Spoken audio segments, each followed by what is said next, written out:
आपल्यासोबत आमदार राम कदम आहेत। ज्या प्रकारे राज ठाकरे यांनी काल पिंपरी चिंचवडमध्ये एक वक्तव्य केलं की कुंभमेळ्याच्या अंघोळी संदर्भात आणि ते पाणी पिणार नाही किंवा त्याला हात लावणार नाही जिथे करोडो लोकांनी स्नान केलेलं आहे, या वक्तव्याकडे कसं बघताय?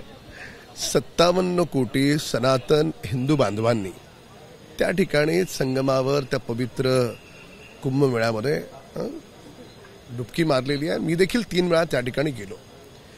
हिमालयातून पूर्ण देशभरातून साधू संत सगळे आखाडे त्या ठिकाणी आले, जगभरातून लोक त्या ठिकाणी आली। त्यांना कोणाला ते अस्वच्छ वाटलं नाही, विशेष श्रद्धेचा आहे।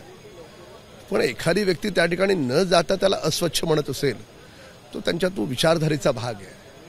पण असं विधान हे 57 कोटी ज्या सनातन हिंदू बांधवांनी त्या ठिकाणी लांबून लांबून जगभरातून येऊन त्या ठिकाणी स्नान केलं, त्यांच्या श्रद्धेचा अवमान आहे।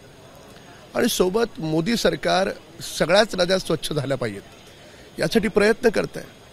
अगोदर याच गंगा नदीमध्ये लाखो आउटलेट असे होते, सांडपाणी असेल, गटार असेल, नाला असेल, वेगवेगळ्या फॅक्टरींचे आउटलेट त्या ठिकाणी होते। ते सगळे थांबवण्याचं काम अजूनही करायचं काम, बरंच काम शिल्लक आहे, पण बऱ्यापैकी थांबवण्याचं काम मोदी सरकारने केलं। हे नाकारणार आहोत का आपण? त्यांचं असं म्हणणं आहे की तुम्ही म्हणताय श्रद्धेचा विषय आहे, त्यांचं म्हणणं आहे की अंधश्रद्धेतून बाहेर या। आता प्रत्येकाची स्वतःची आपली भावना आहे, पण अशा प्रकारचं विधान आणि कुंभमेळा त्याला एक सायंटिफिक रिझन आहे।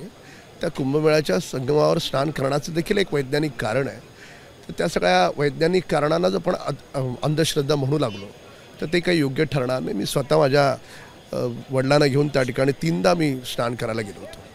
त्यामुळे होते राम कदम, त्यांनी राज ठाकरेंनी ज्या प्रकारे कुंभमेळ्यासंदर्भात, शाही स्नानासंदर्भात जे काही वक्तव्य केलं त्या संदर्भात त्यांनी प्रतिक्रिया दिली आहे। कॅमेरामन अरविंद वारगेसह मी वेदांत नेब, एबीपी माझा, मुंबई। एबीपी माझा, उघडा डोळे बघा नीट।